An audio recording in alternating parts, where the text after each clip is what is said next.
Prime Minister, when you look at what is happening in Sri Lanka, did you take the right decision? Oh, I have no doubt. You know, as Prime Minister, I've always taken a principled position on human rights violations. The Commissioner, the UN Human Rights Commissioner, Mrs. Pillay, the report came out last August. It is a damning report. In fact, from what we see, nothing much has been done. Thousands have disappeared. Detainees apparently are still being tortured. Hundreds of Tamil women who have been raped. There has been no investigation. And there is a pressure, as you can see, we see on television, there is pressure on those who want to speak out against what is happening. There has been a total lack of accountability, and I find this completely unacceptable. Some, I must say, were of the opinion that we should go and engage with the Sri Lankan authorities. I am not of that opinion, because it gives the impression that everything is normal when no progress has been made.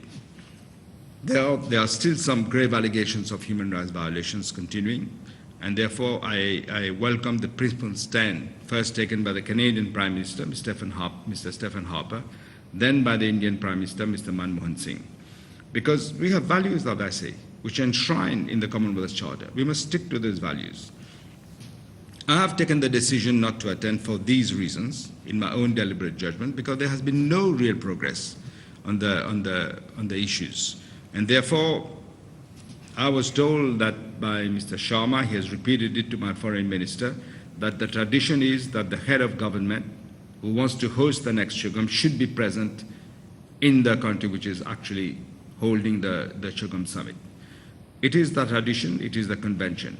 So I've instructed my foreign minister that since I have not come to the CHOGM in Sri Lanka, I don't want to disturb convention or tradition. I will then somebody else can do the CHOGM of 2015. I will withdraw from that CHOGM. But when you say act, what specifically do you mean? Do you mean intervention in Sri Lanka in some form? No. I mean, the Sri Lankan government hopefully will act on these demands, start the international independent inquiry, and we can get some results. And don't try to reverse the process of devolution in the north. I think these are the two things that we have to ensure that Sri Lanka does. And what if they do not deliver? What happens then? Then we'll have to think of other things. I think we cannot just condone everything that is wrong and just say we can't do anything. Can you be more specific? I mean, this is what nobody is spelling out. You know, people are saying, well, the outside world will act, the outside world will demand an independent investigation. In practice, you can't force the Sri Lankans to do anything. I presume you're not going to invade Sri Lanka in order to have an investigation or support any kind of UN intervention force. So isn't the truth that if Sri Lanka chooses not to cooperate, there's nothing the outside world can do? Yes.